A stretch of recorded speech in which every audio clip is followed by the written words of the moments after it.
foi criado na década de 80 para abrigar as 4 principais áreas da genética, que é genética humana, plantas, micro-organismos e animal. E hoje nós temos 10 laboratórios de pesquisa nessas diferentes áreas, com diferentes vertentes. E a genética evoluiu desde a descoberta lá do Mendel, né? E evoluiu para uma sofisticação incrível, né? Ao ponto de nós hoje sabermos a sequência completa do genoma do ser humano. E aí a gente consegue saber a sequência completa do genoma de uma população, de muitos indivíduos. E a gente começa a comparar isso e ver, olha, as pessoas são diferentes geneticamente. E o nosso centro estuda, de uma forma ou outra, essas questões todas, não só relacionadas ao ser humano, mas relacionadas às plantas, aos micro-organismos, aos animais e assim por diante. Hoje a gente até tem um laboratório multiusuário com equipamentos de ponta, né, de alta complexidade, sequenciadores que sequenciam o genoma completo do indivíduo, de uma planta, de um micro-organismo. Equipamentos que a gente sequencia o genoma, obtém a sequência completa do genoma de diferentes indivíduos, etc. E de repente a gente chega à seguinte conclusão: nossa, mas o genoma de um pé de milho é 80% parecido com o genoma humano. Olha que curioso. Então são pequenas coisas que aconteceram durante a evolução e que diferenciaram então um pé de milho de um ser humano. E a nossa pesquisa é investigar como que isso aconteceu. Quais são os mecanismos que levam a esse processo de diferenciação, separação das espécies e assim por diante. O que nós podemos aprender com isso para desenvolver novos medicamentos ou desenvolver plantas que sejam mais produtivas ou algum micro-organismo que pode produzir alguma molécula ou um micro-organismo melhor para produzir cerveja, né? Afinal de contas, a fermentação, né, do malte é feita por levedura, né?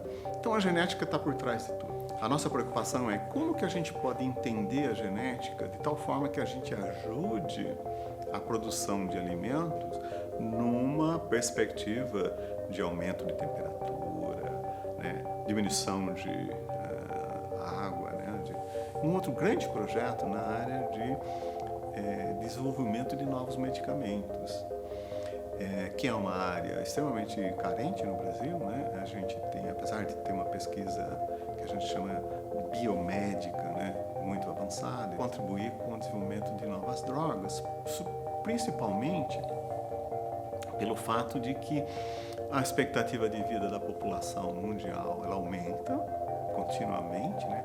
E é curioso, quanto mais a gente vive, mais aumenta a chance de aparecer novas doenças.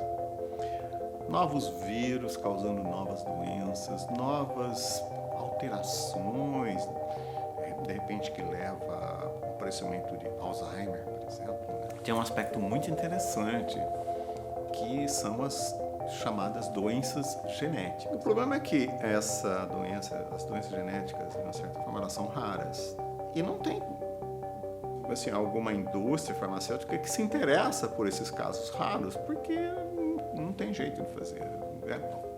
E aí também é coisa que nos interessa, porque por trás de uma enfermidade está envolvido alguma coisa, alguma alteração, alguma modificação que aconteceu nos nossos genes. As informações todas do que está acontecendo, como vai aumentar a temperatura, alta temperatura, vai ter mais, inundação, seca, etc.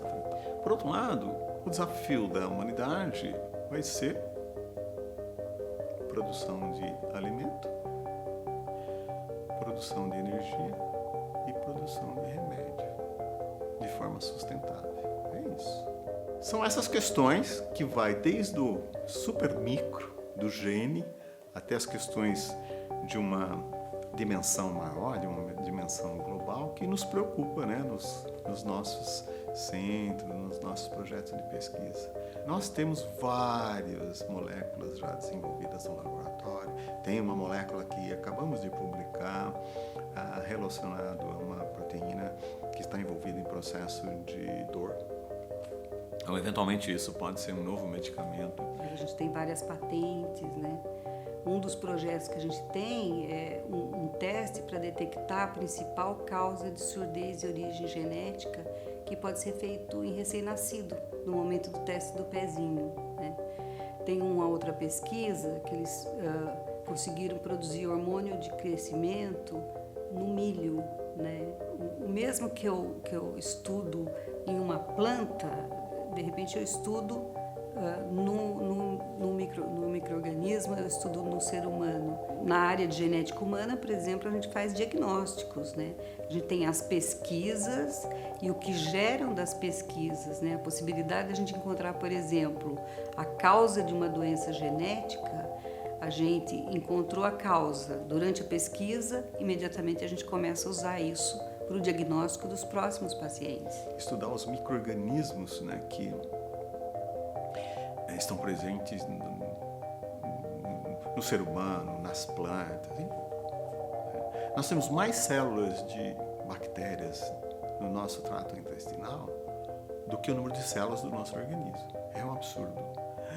Mas é uma diversidade de micro-organismos e esses micro-organismos produzem substâncias que nós não produzimos e que são benéficas para a nossa saúde. Mas não é só para a gente não, para os animais e para as plantas. Nós acabamos de descobrir umas bactérias fantásticas que fazem as plantas ficarem mais tolerantes à seca, que é um grande problema, né? A técnica que eu uso de biologia molecular para determinar uma mutação num gene de uma doença, eu também utilizo para ver um gene de resistência ao estresse hídrico, por exemplo, numa planta. Porque nós temos projetos com as indústrias farmacêuticas aqui, né, nacionais, com a Shell, a Pharma, uma corrida muito grande, né, mundial, né, para se descobrir novas moléculas, porque os micro-organismos estão aí, eles estão evoluindo também, a genética deles, né, também vai, de alguma forma, sendo alterado ao longo do tempo, selecionada para adquirir resistência, etc. É uma área fundamental, sobretudo nos países em desenvolvimento ou subdesenvolvidos, né? Que, enfim, não têm acesso a saneamento adequadamente, etc. E tal. E você precisa ter medicamento, porque no final do dia o sujeito adquiriu uma doença, você tem que curar, e não adianta ficar dizendo que não foi o prefeito que não fez a obra, não importa,